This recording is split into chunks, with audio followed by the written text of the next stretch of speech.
From Tally to Cali, It's time to wake up. Wake up! Wake up! Warchant.com is your ultimate Seminole sports source. And this is Wake Up Warchant, presented by Corner Pocket Bar and Grill. One more corner pocket. Now here's Warchant.com's Aslan Hajavandi. And Corey Clark. Wake up! What is up, everybody? It is Wake Up Warchant, presented by the Corner Pocket Bar and Grill. Coming up on today's show, more scuttlebutt about realignment. You're sick of it, some of you, but this is important stuff, y'all. Let's talk about it. Wake Up Warchant, presented by the Corner Pocket Bar and Grill, Tallahassee, Florida, cptallybar.com, the website, 2475 Appalachia Parkway, the physical address. Daily lunch specials, weekdays, 11 a.m. to 3 p.m. on Tuesdays, Taco Tuesday, but it's all day on Tuesday because it's Taco Tuesday. Hard or soft shell, beef or chicken tacos all day long. This lunch special at the Corner Pocket Bar and Grill. And then later on, go back, stay, hang around, and then play some trivia. Get you some over at the Corner Pocket Bar and Grill. VitaminEnergy.com, shake it and take it. Vitamins, energy, all in one convenient shot. Or, Corey, I pointed out to our folks on the show yesterday, they're now making tablets, like capsules. So you can just, pop it in, swig it down with something else. If the shot's a little too spicy for some folks, might hit your palate a little bit different. But the capsules have all the caffeine plus all the vitamins, so you get the best of both worlds. Use that promo code WarchantBOGO, Warchant BOGO, buy one, get one free. Even with the capsules, the tablets, comes out to like 24 cents, Corey, for one capsule. That'll give you 7 hours of energy, all those vitamins, fend away all the ick. So go to vitaminenergy.com, everybody. Can you take a capsule and then wash it down with the bottle of vitamin energy? I think that's the best of both worlds, gang. Double up. We might need to float that out to our younger audience. Maybe that can be part of the hazing rituals at your fraternity or sorority. Right, instead of the car washes that have been in the news here lately and elephant walks and things of that ilk. Yeah. Let's do more good-natured vitamin-type hazing. Yeah. There's not enough hazing that centers around vitamins. There isn't. I don't know why. We'll figure it out, though. Warchant.com, your ultimate Seminole sports source. You got to be subscribed, everybody, to get all the recruiting news that's happening and to get all of this very fast-moving, it seems like, Corey. We went from glacial, or maybe we're just all blowing smoke at each other on this echo chamber we call X or Twitter or whatever we're calling it now.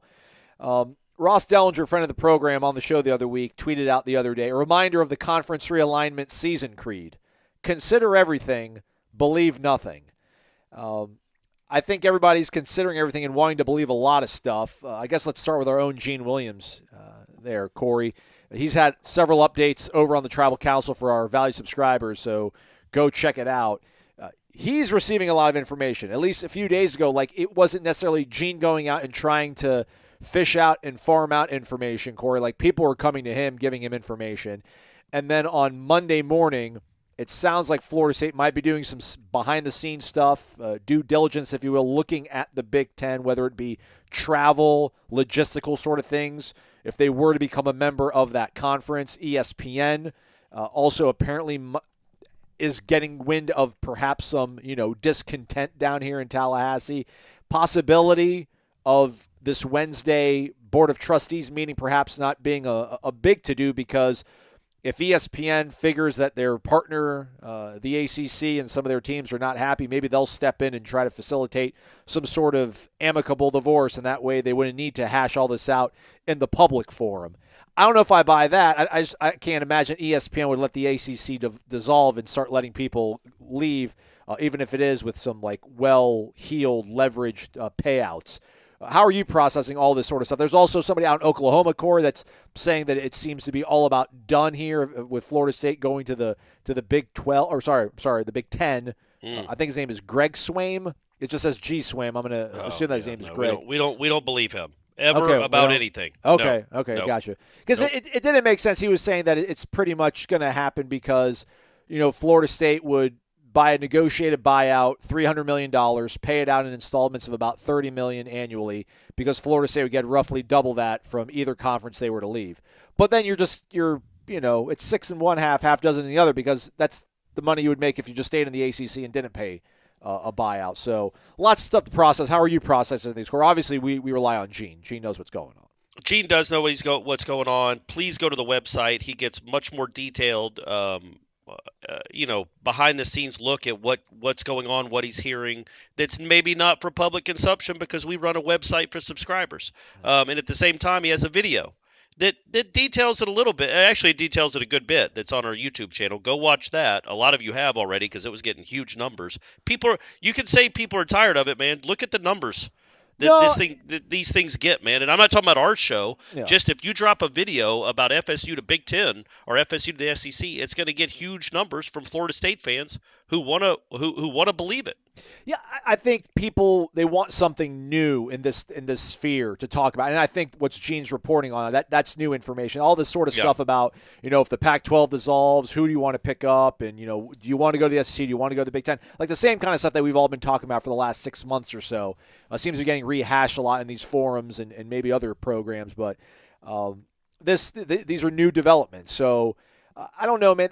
I just wonder how coyly, I don't know if coyly is not the correct word, but just like how astute can you be in playing this game if you're Michael Alford, if you're Peter Collins? Because if the Big Ten is interested, like, do you parlay that to try to get the SEC to come calling? Like, are you even in it? Okay. I fear like if you lose the Big Ten offer, if you try to play them against one another to get the SEC offer, and then somehow it doesn't happen, then what are you left with? Like, can you risk and challenge it? But I feel like you're a gambling man today, Corey. You're a gambling man. I like it. Well, I don't think it's zero sum. I don't think it's black and white. I think there's some gray in there where you were absolutely interested. If you're Florida State, you were absolutely interested in the Big Ten. You hope your final destination ends up being the SEC. I think that 90% of the people listening to this would rather be in the SEC than the Big Ten. Yeah. But 100% of the people listening to this want to be out of the ACC. So if that's the goal, to get out of the ACC, well, man, the Big Ten is a great, I don't know, second place finisher, bridesmaid, whatever you want to say. That would still be great for Florida State football to get in the Big Ten. But yes, they would absolutely, just culturally, geographically, the SEC is a much better fit for Florida State. But as we've talked about relentlessly here for 2 years now, it makes no sense for the SEC already has a footprint in Florida and South Carolina. And look, when we talk about these schools, it's Florida State and Clemson. They already have a footprint there. So they could say to themselves, well, what do we need Florida State for? We already got Florida. And what do we need Clemson for? We already got South Carolina. We already got those. But they don't want the Big Ten to get into the SEC game or the southeastern footprint of the United States game, because the two big dogs left in the entire country are Florida State and Clemson. What I'm not interested in, but what I think is something I hadn't really thought about much is why wouldn't, if ESPN really thinks, man, if we don't get a hold of this, Florida State's going to leave. And they're going to be on Fox, and that's what ESPN cares about. They don't want Florida State and Clemson on Fox, and they don't want Fox to have 3 huge games a weekend where Ohio State's playing Clemson, USC's playing Florida State. Like that's huge numbers, folks. That's a big deal. The ACC doesn't want to lose. Like right now, it's, some of the country cares about the Big Ten, but it's Penn State, Wisconsin. God love you. The 2 good programs. That's probably not even a good example. Like Northwestern, Purdue. There's a lot of bad matchups in the Big Ten, and there's 4 big schools right now, right? Wouldn't we say it's Penn State, Michigan, Ohio State, and I don't know, Wisconsin, as far as like right top now, 15? Yeah, until the LA school, or at least Southern Cal shows up. So USC joins, Florida State and Clemson join. Man, all of a sudden now you've got 7 real big boys, and you can challenge the SEC. And ESPN doesn't want to have, okay, we're sending College Game Day to Auburn, Arkansas. Isn't that fun, everyone? Are y'all Alabama, Tennessee? Aren't y'all excited about this again for the 30th year in a row? Meanwhile, Fox is sending the big noon show, or whatever they call it, to L.A. for Southern Cal, Florida State, or to Tallahassee for Florida State, Penn State. Like that's not a world I think ESPN wants to live in. And it is coming, whether it comes in 10 years, 5 years, or 12 months. It is coming where Florida State will be in a different conference, we think. Couldn't ESPN say, you know what?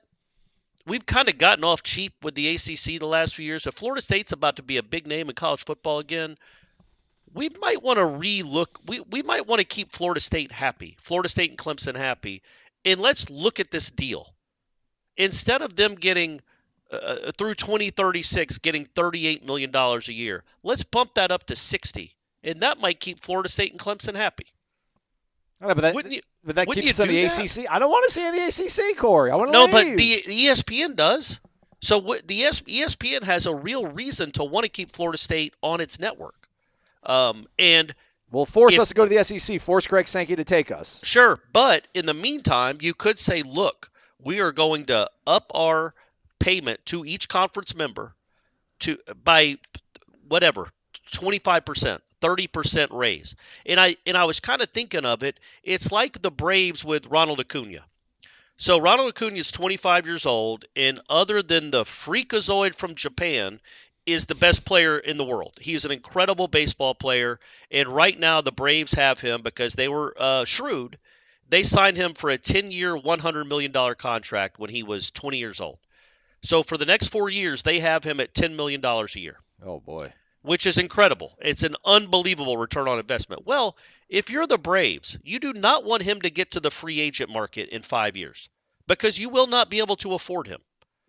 So wouldn't you maybe a year from now or 2 years from now come back to Ronald Acuna and say, we want to give you an 8-year, whatever, $200 million contract or 8-year, $150 million contract. We're gonna double what you're making right now to keep you on our team for 3 or 4 extra years.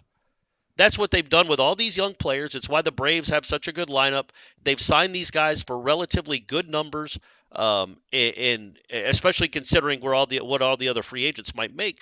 I just think that might be what ESPN maybe tries to do with Florida State and Clemson.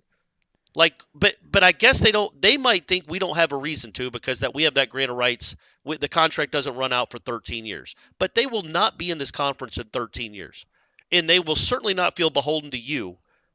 If give them a reason to not like you, and they will jump to Fox, and you don't want that. You just don't. Not if you're. It just wouldn't make sense if you're ESPN not to try to keep Florida State and Clemson happy because Fox is coming, man.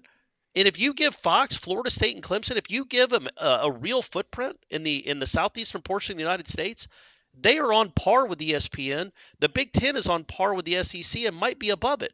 So I just feel like ESPN should be smart about this and not anger the two big cash cows that are still left out there. That sounds practical. I mean, it sounds rational. I wonder how. But what could they do, right? You know, that's the real. Like, what would keep Florida State and Clemson happy? Because even if you shrunk the gap from $40 million you're behind Florida every year to $19 or $20 million, you're still $20 million behind them. Yeah. And over 10 years, that's $200 million.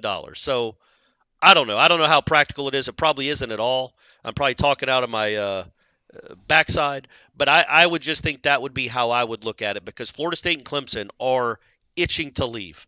They want to leave. They are desperate to leave. And you could extend an olive branch to keep them happy. But it certainly – and maybe that might go on behind the scenes too where ESPN announces a huge lucrative new ACC deal. They tear up the old one and they have one – till like 2028 that pays each conference school $59 million a year. I think Florida State fans would be okay with that, right? Not great, but certainly better than the reality that's staring them in the face for the next 13 years.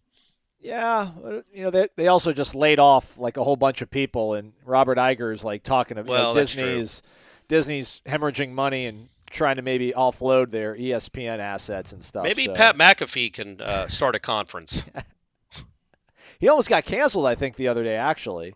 Well, he made a really bad joke, a really, really bad joke. And I like McAfee a lot, and I'm not going to bring it up. Y'all can Google it. And not only bad because I thought it was distasteful. It wasn't funny. It wasn't funny. Yeah. That was the worst part about it. Anthony Jeselnik is my favorite comedian. And if you guys know anything about him, there's nothing politically correct about that guy. He says outlandish stuff, but he does it tongue-in-cheek and with a wink, and it's funny. This was not funny, but yeah, I think he's going to survive it, bud. Yeah. All right, so again, stay connected to warchant.com. Gene's got the thread up and running, over 9 pages. Oh, we also got. I wrote the position battles we're looking forward to. What are the position battles we're looking forward to? Hey, thanks for reading, Aslan. Appreciate that, dog. You're my biggest fan, always. Hey, did you listen to the interview with myself and the guy from Pitt yesterday on the podcast? The guy from Pitt?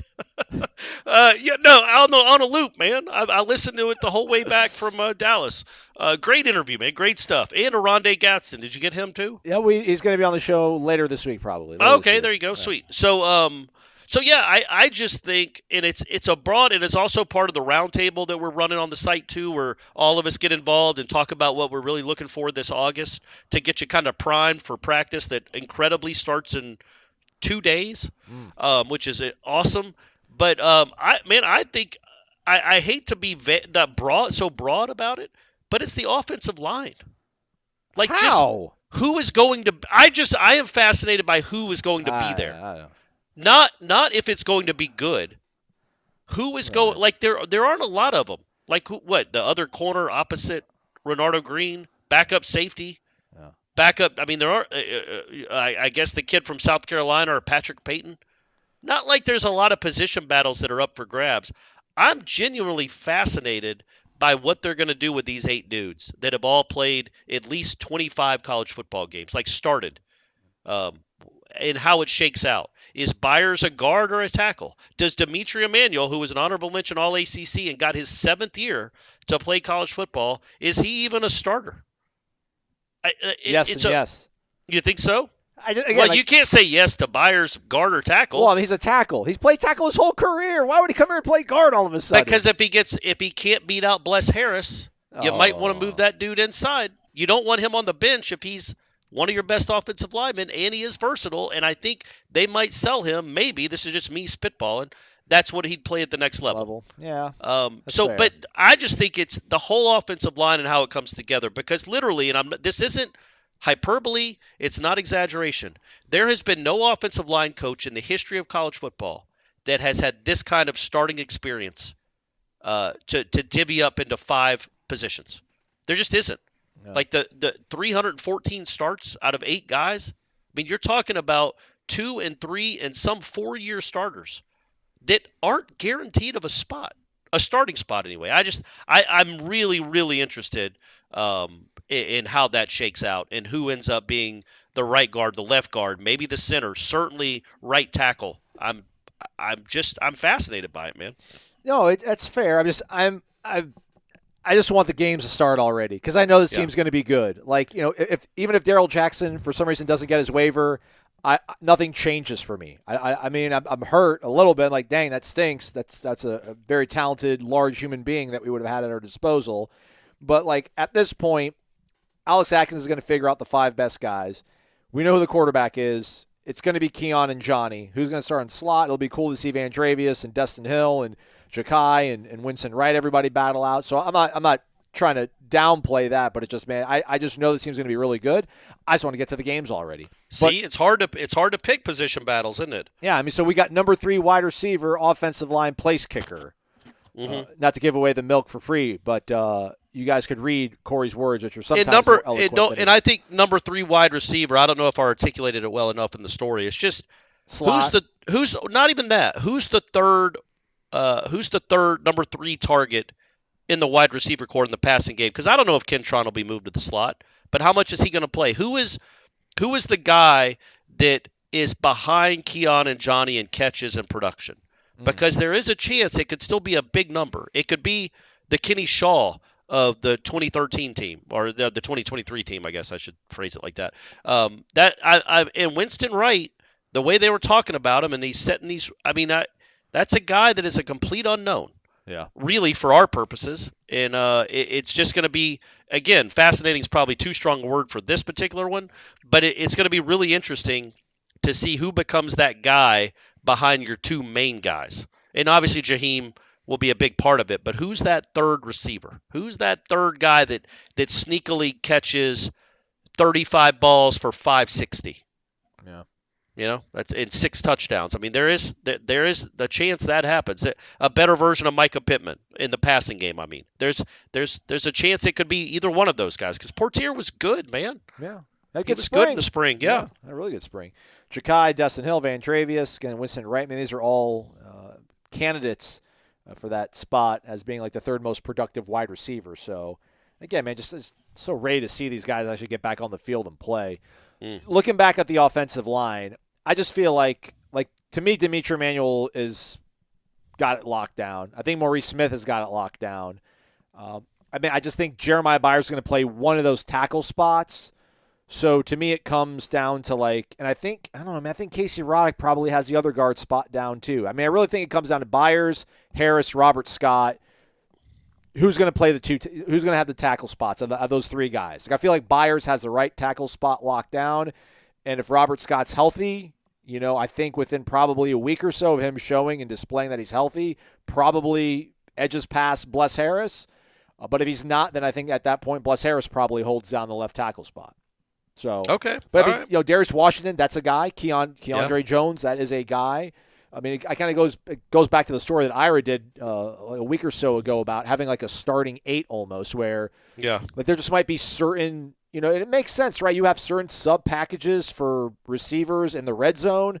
Why not, if you want to run some certain, if it's inside zone and you want to have some more meat, you want to have some more beef on the inside, why would that not be an opportunity to maybe bring Keandre Jones in and figure things out there too? So, but I think the 5 that you're going to rely on, those 5 spots, I think comes down to 7 guys, right? 6 guys to me probably. But we'll see how it battles out, though, man. I'm not, and there's nothing wrong with that. I'm sorry not to make it as sexy as your story, but I just, I feel like we know the guys that we can rely on. But, yeah, Darius Washington to me is he's a fill-in. He's a stopgap if somebody gets hurt. I think Keandre Jones is first guy off the bench, to me. I think Darius probably is. But, yeah, it depends on the position, I assume. But Darius can play really 5 positions. He can play all 5 spots. Yeah. And that's a great luxury to have. And he started 20-something games in his career. And that's a guy who might be number 7 or 8. Keandre Jones has started 2 years in the SEC at Auburn. He might not play. I mean, it's going to be – but he might. Yeah. We don't know. And guys get banged up too. And maybe – he will. It never happens. I think the Patriots used to do it, but maybe you're like, okay, man, it's hot as Hades out here. It's the second quarter. It's the second drive of the second quarter. Let's put in some fresh dudes to play the offensive line and give whoever, Emmanuel and Byers, a break, because there's not that much difference between. I think maybe Atkins says I want 100% fresh Darius Washington on this drive, as opposed to a 78%. Tired, breathing heavy Jeremiah Byers on this drive. Maybe that happens when you have literally no coach has ever dealt with this. So it'll be interesting if they just ride through 5 or if they do have kind of a rotating way to get these guys in the game. Well, they're just going to have 4-play scoring drives, so everybody will be fresh. Yeah, the only one will be tired is Winston Wright with those 80-yard touchdowns. So the cool thing is we obviously get to talk to the entire staff tomorrow on Wednesday. So stay connected to warchant.com. Our YouTube channel will have all the interviews with all the coaches. Mike Norvell will speak to the media. And then on Thursday, practice begins. So subscribe, everybody, warchant.com. I think we're doing something right now. It's $1 for a month, or it's 25% off an annual membership. Get on it, folks, now. So these are what we call kickoff specials. So, I think maybe a week it'll last. So take advantage of it. We tried to get you on it last year for $1. Some of you didn't take advantage of it, but it's a really good team now. Now you know for sure. We're a pretty good team, too, over on On3, so check it out. We're going to actually talk to Oronde Gadsden just to spite Corey Clark coming up right after this. Back here in Charlotte with ACC kickoff, Oronde Gadsden II joining us here on Radio Row. Oronde, how are you, man? I'm doing good. You? Good, man. Looking sharp. I like to see. Where'd you get it from? How much thought and effort went into the suit? Mr. Shop downtown Syracuse. Okay. Yeah. All right. First thing we need to get settled. We've had this discussion on our podcast a bunch of times. What's the difference between junior and the second? I don't really know the difference. It's just on my license, on my birth certificate, all that, I got the second instead of junior. Okay. Right on. All right, man. So for you, let's go through your high school career. You're a Florida boy. Yep. American heritage. Yeah. You were the 928th ranked player in the country coming out of your high school cycle. 131st wide receiver, the 122nd ranked prospect in the state of Florida. Yeah. Man, you were first team All ACC last year. You caught 61 passes, 6 touchdowns, over 900 yards. How did we end up at this point? Just getting to Syracuse, it was really Coach Monroe, our old safeties coach. He went to Minnesota. He was working with me. Every other day he would call me, my mom. He always talked to my dad because he's coaching at high school, so he always in with the recruiting and stuff. And just the situation Syracuse was looking like with their receivers, I thought it was a good choice for me to go up there. You've kind of evolved, it seems like, from receiver to tight end. I don't know if you want to be pigeonholed. In between, it really don't matter what you want to say I play. I mean, I'm just out there to play football at the end of the day. You know, like Kyle Pitts, Conda, Darren Waller, you know, other guys. Those are tight like, ends, so they pass do both. catchers now, Yeah, it's just pass catcher. Kind of like, you know, you could be like Taysom Hill. Taysom Hill is kind of like positionless. He does everything, though.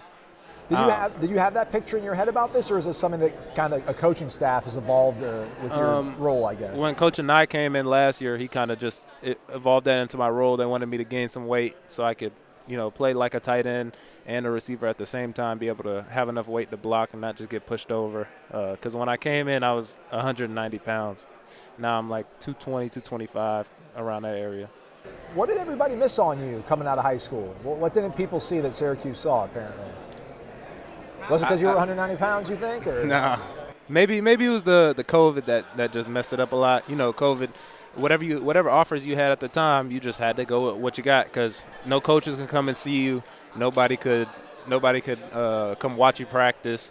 Nobody could come talk to you in person, none of that. So I don't know if very many people even got offers over the COVID year that had their senior year at the same time as mine. It was just whatever you had, I think. Did Florida State ever reach out? Never. Not Florida State, not Miami. UCF and USF is the only 2 teams. But Randy Shannon's where now? Randy Shannon's linebacker coach of Florida State. Yeah, he was recruiting me at UCF. Okay, yeah, that's right. All right, so let's talk a little about high school still. Coach Surtain was your head coach, was he not? He's now at Florida State. What kind of dude, what kind of coach, what kind of man is Coach Patrick Surtain? Man, he loves the game of football. He wants everyone to play as hard as they can, wants everyone to be successful. Definitely got a lot of knowledge. You can see how long he played in the NFL. He knows what he's doing. He knows what to do. And I feel like he's going to make everyone better at Florida State, all the DBs they got. How good of a program was American Heritage? How much did it get you prepared for college, do you think? We kind of had that blueprint kind of since Sony Michel. You know, after that we had Isaiah McKenzie. We had Slayton. We had Brian Burns, who went to Florida State. We had Pat, Tyson. We still got more dudes now that, you know, Daryl Porter Jr., he's at Miami. James Williams, he's at Miami. You know, we got a lot of dudes who just following the footprint of the guys that were in front of us. Is that, you know, if you get to the ultimate goal of a career playing in the NFL, like, would you want to give back to a place like Heritage? Like, would you want to go visit practice and, like, talk to the kids? Like, how did anybody ever come back and kind of give back to you guys and inspire you? Yeah, we usually, I mean, it's not like a come back during practice and talk type of thing. It's usually we just work out with them because got a real good strength and conditioning coach, head coach now at American Heritage, Mike Smith. I think he's best in the business. He basically coached all of us up, all those players I named, all the people I named, plus more in the offseason. What do you remember about the Florida State game last year? We just couldn't – I don't think we can get nothing going. I think they just jumped on us too early in the game, and we just couldn't get back up. I mean, I know you're an offensive guy, so you're watching defensive film, but, you know, do you have respect, I guess, for the Florida State offense in terms of what they're able to do and how dynamic they are?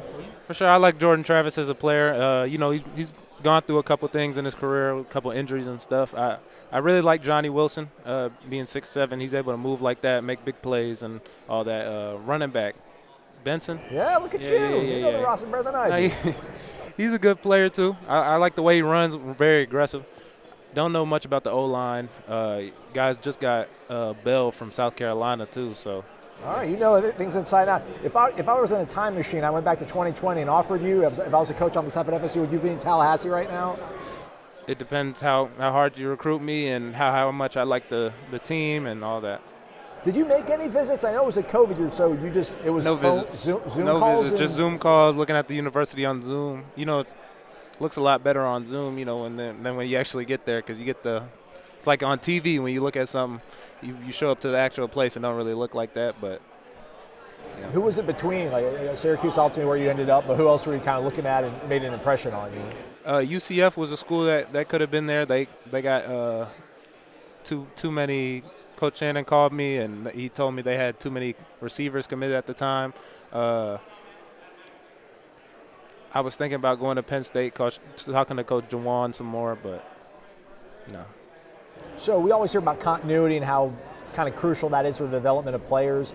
And you've gone through a couple offensive coordinators here. Yeah. What is kind of Coach Beck as an offensive coordinator and Coach Campanile? Campanelli. Yeah, Campanelli. You made it sound piece of cake. Campanelli. I'm terrible at pronouncing names. What's it been like having a new staff? And how much does it really change when you have new minds in that room? Well, yeah, we got to adapt. This is my third position coach, third offensive coordinator in 3 years. So you just have to learn to adapt to the new people, how they run things, how they want to have their stuff ran. Just like if you got a new head coach, you have to, however they want to have their stuff ran, you gotta get used to it. So what changes? I mean, like, is a stick around? I mean, everything's mostly the same. Him, Coach Beck and Coach Anai had a really good connection at Virginia for a really long time. They come from that BYU type of connection. And they just, they've had the same thing going for a long time. I just think this is Coach Beck's time to, branch out now that he has a chance to actually be an offensive coordinator at this school. I don't know if you actually played in the game in 2021, but you guys were in Tallahassee. Yeah. You excited to be able to play a game back in your home state later this season? Yeah, it's pretty cool. That was a game I got injured. I broke my foot in that game. I played a lot of special teams, though. But it'll be nice to come back. I'll have a lot of family there. I know Coach Pat, a lot of his family's going to be there too. We've known each other since before I was born, so yeah. What kind of growth have you seen out of Garrett? He's had an up and down kind of career, and he's finally kind of sort of found some footing out there in Syracuse with you guys. What do you expect out of your starting quarterback? I mean, just like kind of with me, it's especially harder with a quarterback. He's had this is fifth different OC, fifth different coach, in 5 years that he's been in college. Unlike probably his other ones, this one's a little bit the same. Coach Beck is a little bit the same as Coach Anai, so not too much is being changed, and not too much of the offense with Tuck and Burge. I know they're big pieces, but overall there's a lot of players that stayed back too. All right, we're going to go speed round here. Okay. 5 quick questions, Oronde. We're going to go up-tempo here. First question, do you know what game you graded out the highest according to Pro Football Focus last year? Boston College. Correct. Who's the best tight end in the NFL? Travis Kelce. Have you or do you have plans on seeing the new Barbie movie? After I see Oppenheimer, yeah. My man. What's your favorite class or your favorite professor? Professor, I can't really say. I don't really know. Class, I like all my economics classes that I take. I thought you were a broadcast guy. I don't think they didn't make the switch on the app, but I switched after my freshman year to economics and minor in finance. All right, and the last question, what gets on your nerves more, 2 feet of snow or hearing the war chant? 2 feet of snow. All right, Oronde, we appreciate you, man. Thanks. Best luck this upcoming season. Yeah. MyBookie.ag promo code is WarChant. Use it. Instant cash deposit bonus. More leverage, more bets, more winnings. At least that's the way you draw it up on paper. Corey, I know you don't like to think that far in advance. You live your life 1/4 mile at a time, one day at a time sometimes. But the battle for Miami, Miami of Ohio, down in Miami Gardens, taking on the Canes. The Canes giving away 17.5. Large number. Take it, Corey. Give me. Say that you want the Red Hawks. Say that you think Miami of Ohio will cover. They're favored by 17. Miami Hurricanes, yeah, 17.5. Okay. Yeah, you got that hook. That hook's big because it could be 34-17. Sure. Well, I literally don't know anything about Miami, Ohio, but I'll go ahead and say take Miami of Ohio. Okay. There you go. You heard it here, folks. Boom. And then Colorado catching 20 against TCU. How about Dan Lanning saying that Colorado leaving wasn't a big deal? We like that, right? Well, the way he said it too is like, I'm trying to remember anything they won in the Pac-12, anything they did for the Pac-12, and it's like, can anybody remember anything? And so yeah, he took some shots with them out the door because yes, they accomplished absolutely nothing during their time in the Pac-12. They got worse. They became arguably the worst Power 5 team in the United States while they were in the Pac-12. So I'm sure they're all like, thanks a lot for that, Colorado. We appreciate you coming in and just being the worst you've ever been in the history of your program. So I would say, man, 20 is a lot, man. And I think that what's going to hurt Colorado as the year goes on, not a lot of depth, especially on the line of scrimmage. But maybe for that first game, they got enough players that I think they can hang with TCU and keep that a competitive game. So I like Deion getting 20. More interviews coming up after this, but don't forget to go to mybookie.ag. Use that promo code WARCHANT for an instant cash deposit bonus. Bet anything, anytime, anywhere at mybookie.ag. All right, continuing coverage from ACC kickoff here in Charlotte. We're on Radio Road with LaMiles Brooks from Georgia Tech. LaMiles, how are you, man? I'm doing well. Blessed to be afforded the opportunity to be here. Want to thank Georgia Tech for having me here and the ACC as well. Saw on social media, it looks like you guys flew private. Was that your first time flying private? It was, an amazing experience. Tell us all about it. How is it? Private jets are smaller than, commercial planes, obviously. But to just be on a plane with, my two teammates who are here as well as my coach and the media crew, it's a blessing. You're from Jacksonville, Duval represent. Bigger Trinity Christian Conqueror legend, LaMiles Brooks, DJ Matthews. I'll put us on the same level. Okay. How about that? All right, that works. DJ Matthews is definitely a legend in my book. Guys like him and Sean Wade are guys who I looked up to, coming up at Trinity and things like that. So proud to be able to say I was a teammate of his and to see the big things that he's done on the college level. A lot of Florida State fans probably a little grumpy that they weren't able to get you coming out of high school. Things were obviously a lot different back then. Can you walk us through the recruiting process? I think you took visits to Georgia Tech and then Norman, Oklahoma to go visit OU, if I'm not mistaken. What was it like going through that entire process as a recruit? What have you done different? What have you told 18-year-old LaMiles that you know now? I'd say to probably enjoy it more. I took visits everywhere. I've been to, a lot of Power 5 schools around the country and things like that. The way I kind of looked at it was from a business standpoint. And, that's good to look at it in that way. But I would tell myself if I was 17, 18 again to enjoy it more, have fun and things like that because you only get that opportunity once. That window closes very quickly, and it did. But I'm grateful to be where I'm at now. It's crazy, the landscape now. You guys have had change, obviously, in Atlanta with Coach Collins leaving and now Coach Key taking over full-time. Right. A lot of players opt to see what's out there, enter a transfer portal, see what's out there with NIL. For you, was that ever a thought? What made you stick to hanging out in Atlanta and trusting the process, I guess? I graduate this December, so, graduating from Georgia Tech is the number one thing on my list, whether there was football or not and things like that. I don't really put too much thought into anything. I like to be where my feet are, and Georgia Tech is where my feet are currently, and I'm going to make the most of every opportunity. 52 tackles on the season. You had 3 picks last year. You graded out at 81.5 on Pro Football Focus. Do you have a subscription to Pro Football Focus? Do you know what you grade out at? Do friends tell you do you guys talk about that at all in the locker room, how you guys grade out, and how different is it than how Coach Thacker grades you guys out? No, we don't really talk about it. I personally don't have a subscription to PFF. Whatever I hear is things that I see on the internet. Family and friends will send me things. So, that's really my way of seeing it. It's not anything we talk about in the locker room. For me, anything in the locker room is, it's all about the team and things like that. So if it's not team-related, then I don't care to hear it in the locker room. How do you feel your progress has led you? How do you feel where you're at right now? In terms of, you came out of high school a pretty highly touted prospect. You got all ACC honors last year. You're here at ACC kickoffs. You're obviously picked out as one of the top players on your team. Just in terms of where you were, where you're at right now, what would you sort of attribute a lot of your growth to here as you enter a really pivotal season? I would attribute a lot of my growth to preparation. The way I try to approach the game and prepare for the game. I learned a lot of that through some of the older guys who have been on my team. Trey Swillen, Wanye Thomas, Tariq Carpenter, guys like that, Tobias Oliver. I think everything is in the preparation. If you prepare hard, you'll know what you need to know. You'll be able to go out and play free and fast and things like that. Sometimes I see things on the field that I saw in my preparation, and, it just goes to show that, whenever you study, good things will come. Are you still a business administration major? That is correct. You'll find out in your business life that when they hire you to come take over a company, they don't want you to just keep things the way they are. They want you to bring change. What has changed with Coach Key taking over for Coach Collins?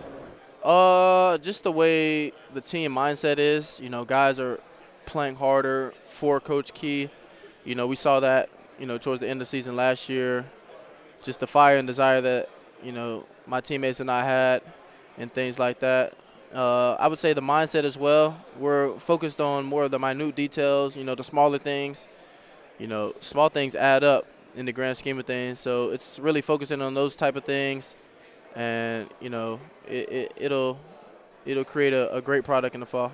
Do you guys feel rejuvenated at all when you have change like that? For some people it can be kind of unnerving maybe, but I don't know, Coach Key seems really popular in the locker room with all you guys. Does it feel like a kind of a new chapter for you guys, and you guys can really, show the country a different brand of football than you've put on the field last few years? I think it could be a new chapter. For us, that chapter was kind of started when he was, promoted during the season, things like that. We try to take every week as 1-0 and things like that. Each week is a new season for us. So it's a new chapter, but we're really just trying to build on the progress we made last year when he was hired then and things like that. We don't kind of try to look at it as a fresh start here. We're trying to continue to build day in and day out. You still have the same defensive coordinator, though, so I guess maybe there's not as much change as maybe some people on the outside would think. How confident do you guys feel, with the same system on defense, having that in place?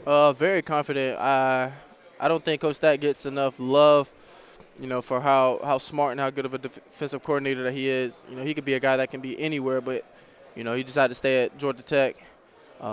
He rarely makes bad calls, if any, in a game. Some things come down to execution sometimes. But, having Coach Stacker still on our side, I think that's very beneficial. The defense trusts him.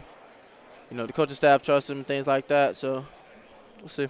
Real quick, Ireland. I just got back from it. How was it, man? It was amazing. I kind of went over there with no expectations of anything. It was a new country that I've never been to. Same. And things like that. So I really didn't know what to think. But, when I got over there and just was able to just, like I said earlier, be where my feet are, it was a grateful experience, an opportunity to be over there and things like that. It kind of makes some things over here look a little bit backwards. Like I saw a resealable cereal bag over there. What's in the boxes, right? It just makes sense and things like that. But, I was grateful to be afforded the opportunity to go over there and represent Georgia Tech. And, yeah. Weather was pretty solid, too, right? It was. It rained a little bit. You went there for the 4th of July, right? I did. That's crazy. Led a parade over there and things like that. It was amazing. Did you have a Guinness? No, I did not. No, I did not. All right, hey, we're gonna do 5 really fast questions, speed round. Okay. Just rip through them as quickly as you can. Overrated, underrated, properly rated, the varsity. Properly rated. Okay. Who would you rather play in the ACC championship game, Florida State or Clemson? Florida State. Do you know what game you graded out at the highest last season according to Pro Football Focus? Virginia, UVA. Correct. Do you know how many how many kids Coach Key has? 2. 1, a daughter. It's okay, I didn't know that either. And finally, AFC championship game several years ago, was Miles jacked down? Yes, No, he wasn't. He wasn't. Represent. Yes, sir. All right, hey, well, Miles, we appreciate it, man. Best of luck this season, man. Thank you. Take care. And that is a wrap on the program, but don't you worry, everybody. We got some more interviews left. Oh, yeah. 2 more. Maybe drop them in a show tomorrow for your listening pleasure. Matt Lee from Miami, Dwayne Carter from Duke. Good interviews. I think you'll like them. Hope you've been liking these things. So we got 2 more to unleash. And, folks, we didn't mention this at the top of the show. I'm sorry. I love you, Ira. Ira Schofel's doing a live show tonight with his guest host being none other than Peter Collins, the chairman of the Florida State University Board of Trustees. Now, this was agreed to before all the smoke kind of started billowing out in the last 48 hours. So Mr. Collins isn't backing out because it's Ira Schofel. You can't walk away from a setup with Ira Schofel. But maybe we'll learn something together. 7 o'clock, I think, later tonight. Follow us on Twitter, or X, on X. I'm sure we'll promote it. We should. Ira's sitting down with the Florida State University chairman of the Board of Trustees. Who else does that? Warchant.com. Don't forget, $1 for a whole month. 25% off for an annual subscription to Warchant.com. Jeff Cameron Show, in the meantime, 1 to 3 o'clock. He and Tom Lang, ears on the ground, keeping you updated. Check the Tribal Council. I mean, I don't want to make Gene feel obligated, but Gene might post an update in the morning when he gets up with his sources. Not a guarantee, but if you're a subscriber, you'll know, and it feels good to be in the know, right? Yeah, I agree. All right, so that's a wrap. Thanks to Oronde Gadsden. Thanks to LaMiles Brooks, Corey Clark, Aslan Hajavandi, Warchant.com, Wake Up Warchant. Presented by the Corner Pocket Bar and Grill. Have a great one, everybody.